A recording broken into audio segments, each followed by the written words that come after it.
Assalamu alaikum. Buenas noches. Thank you. Thank you for this honor of inviting me to speak here today about what international civil society is doing. شكرا لكم بدعوتي هذه الليلة، وسوف أتحدث عن دور المجتمع المدني في العالم. I work with a network of organizations present now in some 80 countries, which is called Social Watch. أنا أعمل حاليا كمدير تنفيذي إلى منظمة دولية لها فروع في 80 دولة، واللي هي الراصد الاجتماعي. And Social Watch was created 20 years ago in 1995. بدأ إنشاء هذا الراصد الاجتماعي في 1995، يعني قبل 20 سنة. In that year, the United Nations organized two very big, important conferences. The fourth conference on women in Beijing and the Social Summit in Copenhagen. ففي ذيك السنة شهدت اثنين من أكبر المؤتمرات التي نظمتهم الأمم المتحدة، واحد على المرأة في بكين، والثاني حول الاجتماعي والحقوق الاجتماعية والاقتصادية في كوبنهاجن. And in those two conferences, the governments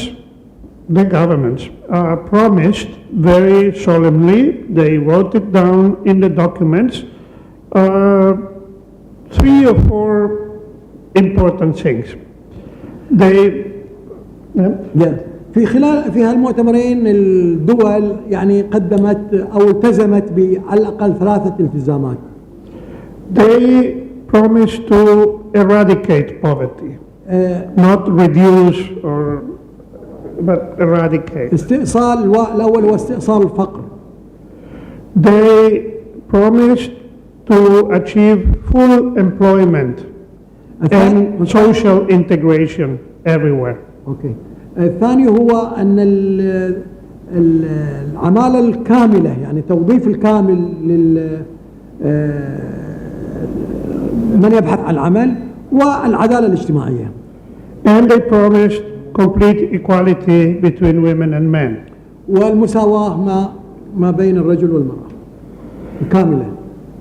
So many organizations that had been participating in those processes, we were, of course, demanding much more, but we said, okay, these promises are pretty good, so let's suppose or pretend that we believe them.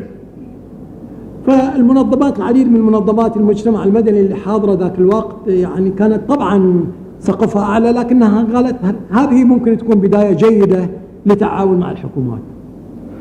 And we decided next year by this time we will come back and report what have our governments done with those promises. وكان هناك اتفاق بأن بعد سنة ستقوم المنظمات المجتمع المدني بتقديم جردة حساب لماذا ما عملته الحكومات. And we decided that this report would not be a top-down report like the World Bank or the UNDP, United Nations Development Programs, or other global institutions would be doing, sitting in New York or Washington or Paris and looking at the world and making the report, but it would be bottom-up from the citizens. وهذا التقرير ليس يعد، لم يكن هو على طريقة من فوق لتحت، يعني خبراء فوق يسوون بحوث أو غيره إنما سيكون من تحت لفوق، بمعنى أن استقصاء رأي الناس العاديين للخروج بهذا التقرير. We felt that citizens could bring those promises and go to the governments and say, this is what you promised, not my dream or my big idea, but this is your promise. And since this is your promise, let's see what you have done. ويعني كانوا يقولون أن الفكرة هو أن نأتي للحكومات ونقول لهم أنتم التزمتم هذه الالتزامات، تفضلوا، هذا ما أنجزتوا وهذا ما لم تنجزوا. And this is a concept that people everywhere understand. And originally we had members that were writing reports. The first report in '96 was including reports coming from 13 countries, and now we have people in 80 countries that decide to participate and report about what the governments are doing in relation to what they have promised. إذن أنشئ الراصد الاجتماعي من خلال عملية هذه المؤتمرات، وبدأ ب 13 دولة في ذاك الوقت. وبدأ الراصد الاجتماعي تهتم بالحقوق الاقتصادية والاجتماعية، بدأت في 13 بلد، والآن أصبح هناك في فروع للراصد الاجتماعي في 80 بلد. على فكرة البحرين، احنا يعني في البحرين في 8 جمعيات لهم أعضاء في الشبكة العربية، هم حكما أعضاء في الراصد الاجتماعي. تعرفون أنتم أن كل سنة I'm just saying that we in Bahrain have also the members and they are de facto members of Social Watch. Yes. So then when we collect reports from many countries, we can put them together and see if there are things in common and happening around the world. فإحنا طبعا المسار هو أن نجمع التقارير التي من مختلف البلدان ونحاول أن نجد رابط ما بيناتها، يعني اتجاهات معينة مثل الخصخصة مثل إلى آخر ذلك. And something that year after year we have been finding out. Of course, countries are very different. Some countries are very rich, others are very poor. Some countries are very big, others are small. Some countries are mainly rural, others are mainly urban. So the realities are very different. But we found out that over the years, something is happening all across the world, which is that inequalities are increasing. طبعا البلدان التي نحن لنا فروع فيها هي متباينة، فيها الفقير، فيها الغني، فيها البلدان عادة زراعية، بينما فيها غلب في بعض البلدان المدن. ولكن من خلال عملية التفاعل ما بين مختلف الفروع بدأنا نبلور ظواهر مشتركة على الصعيد العالمي، ومنها أولا تزايد الهوة، تزايد عدم المساواة الاجتماعية والاقتصادية في كل بلد على امتداد العالم.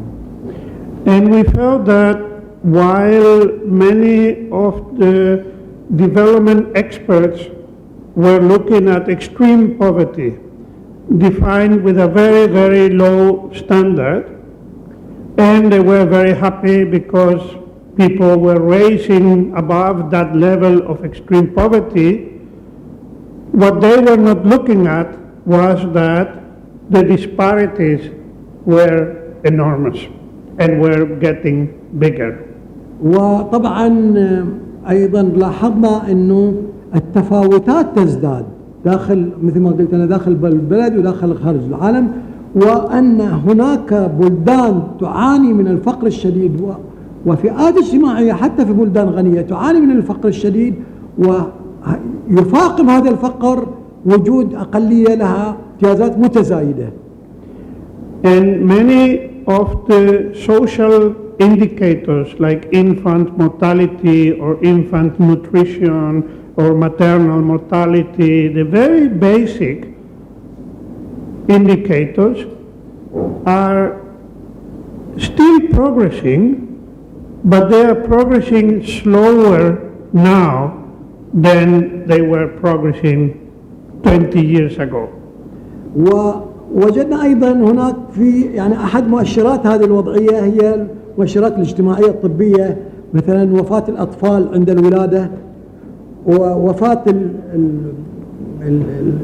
وفاة الأم عند الولادة، وسوء التغذية سواء بمرحلة الطفولة أو في مرحلة لاحقة، رغم أن هذه المؤشرات بدأت تتراجع إلا أنها لا زالت مستمرة.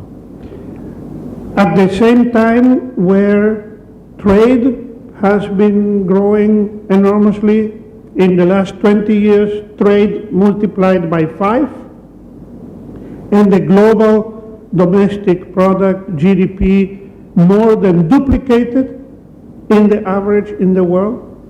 So there is enormous prosperity and money and so on, but the social indicators go very, very slow. And the reason for that is the incredible concentration of wealth in the hands of very, very few people.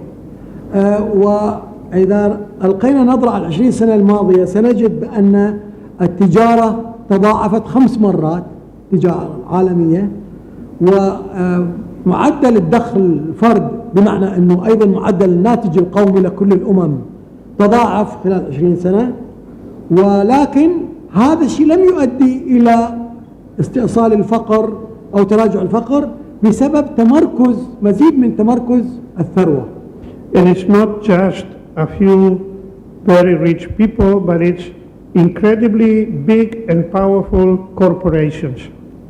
وليست تمركز الثروة عند فقط أفراد وإنما عند شركات عملاقة.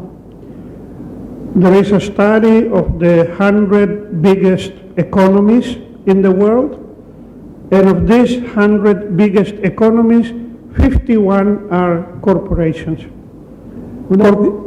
هناك دراسة ل100 أكبر 100 اقتصاد، ومن بين هذه 100 أكبر الاقتصاد هناك في 51 أكبر الشركات في العالم.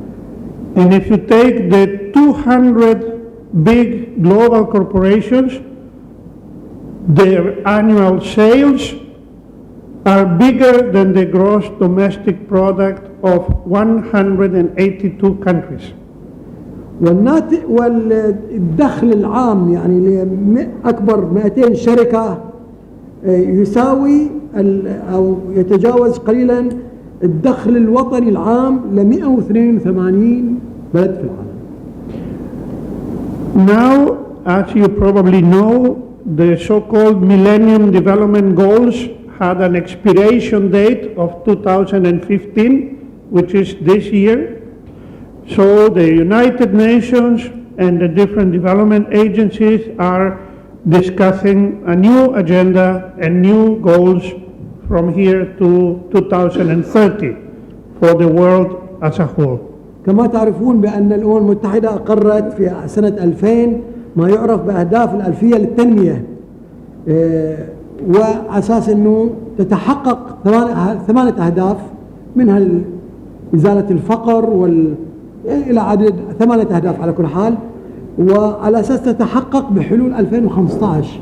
والآن نحن مثل هذا مؤتمرنا اللي نحن فيه يراجع من أجل وضع أهداف جديدة ل 2030 يعني 15 سنة القادمة. And this is discussion started in Rio de Janeiro with the conference 20 years after the Earth Summit, and there the governments decided that they would negotiate and agree on sustainable development goals for the year 2030. طبعا بدأت العملية المراجعة في ريو دي جانيرو بعد مرور 20 سنة. تعرفون أن أول مؤتمر قبل 20 سنة في ريو دي جانيرو حول البيئة والتنمية، وبمناسبة 20 بدأ تطرح هذه مسألة ما بعد أهداف 2000 الأهداف الألفية للتنمية، بمعنى أنه صياغة أهداف جديدة. والآن منذ ذلك بدأت عملية عقد مؤتمرات ومفاوضات بين الدول لما يدعى التنمية المستدامة Sustainable Development. The good news is that the governments have already agreed on these goals. There are 17 goals now, so the list has been expanded. The Millennium Development Goals were only 8, but it needed to be expanded because now it is not only about the very poor developing countries, now it's about all countries in the world. And the goals that were approved include, for the first time, issues like combating inequalities. Of course, eradicating extreme poverty is still the first goal, but next to it, there is a goal that every country has to reduce poverty according to their own national standards. And this is very important because in the United States there are more than 30 million people that are poor according to the standards of the United States. And in Germany, 15 years ago, one child was poor every 80 children.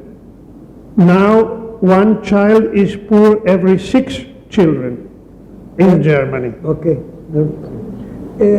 طبعا هناك في الخبر الجيد هو ان هناك في توافق باتفاق بين الدول، معظم الدول، على تبني 17 هدف. الاول كان 8 اهداف. بظل الهدف يعني ازاله الفقر الشديد بظل هدف ثابت.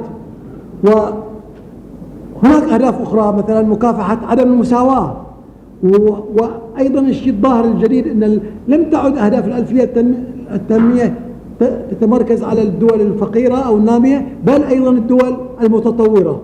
فمثلا أعطيكم نموذج على المشكلة عدم العدالة أو غياب العدالة، وأن هناك في الولايات المتحدة 30 مليون فقير. بألمانيا قبل 15 سنة كان هناك في ولد فقير ما بين 80 ولد، الآن صار ولد فقير ما بين 6 من كل 6.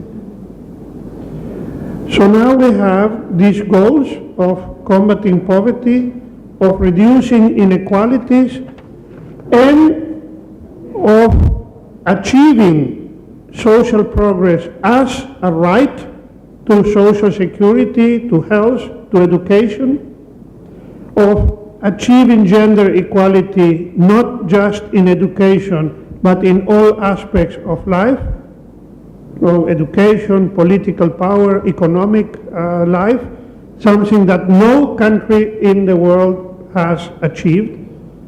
There isn't a single country that has achieved equal salaries for men and women, for example.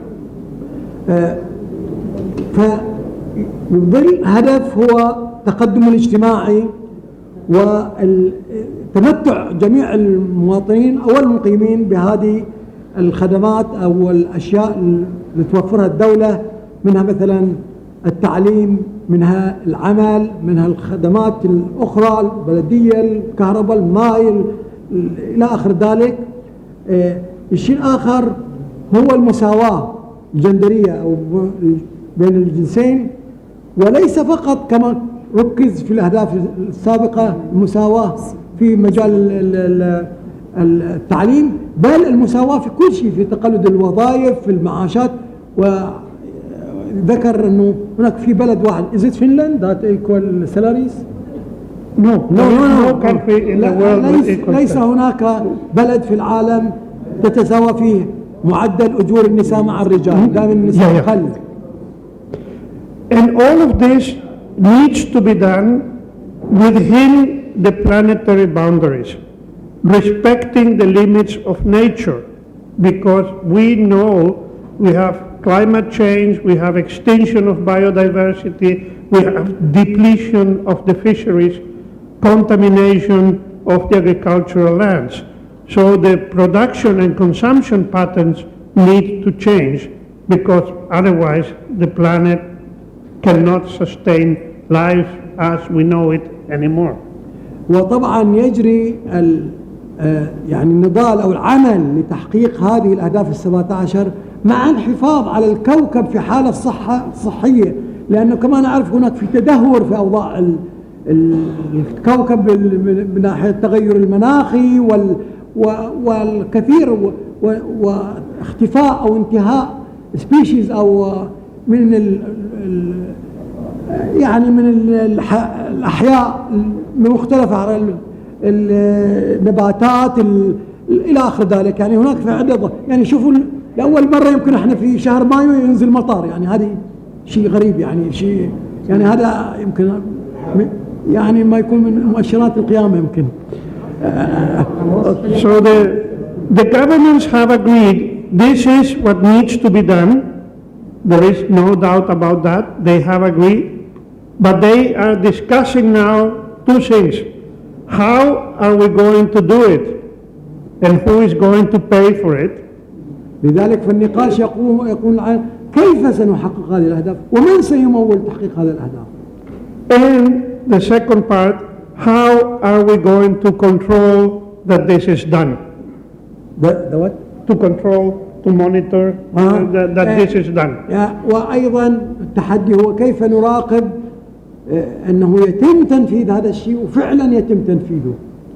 And that is the battle in the coming months and years, because if there is no monitoring, no accountability, no participation of civil society, we know that the promises will be forgotten. وهذه هي المعركة الحين اللي نخوضها كمجتمع مدني. طبعا العلم ستعقد القمة لهذا الموضوع للأهداف في سبتمبر في نيويورك في الأمم المتحدة. Yeah.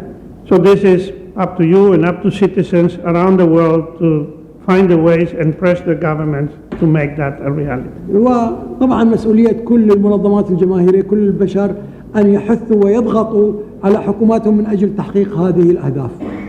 شكرا. Thank you so much. Thank you.